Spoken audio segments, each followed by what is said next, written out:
So let's see some practice problems using the slope formula.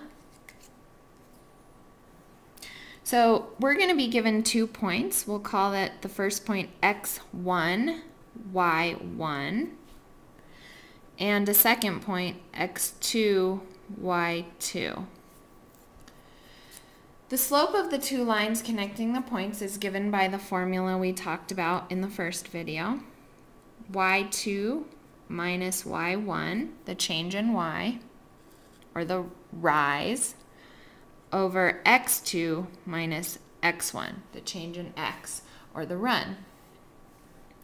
So we're going to use this formula to be able to calculate the slope. Take a look at example 3. Find the slope of the line containing the points -7, 9, and 2, 3. We're going to call one of these our first point and one of these our second point. I'm going to go ahead and call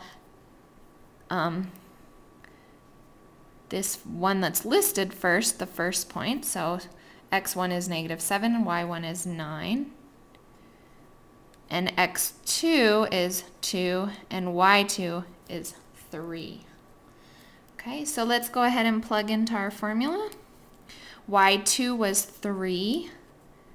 Then our formula says to write a minus sign, and then y1, which is 9.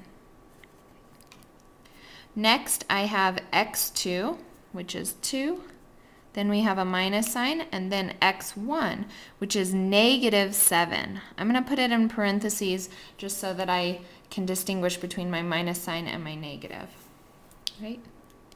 On the top, 3 minus 9 is -6.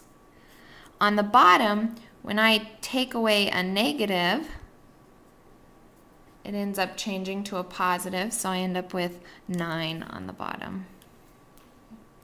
I can take this one step further and simplify these two numbers. A 3 goes into 6 and 9, so if I divide the top by 3, I get -2. If I divide the bottom by 3, I get 3. So my slope is -2/3. So this is a decreasing line as I go from left to right, and it's relatively flat. It's not a huge decrease since it's a fraction. All right, here are some points for you to try.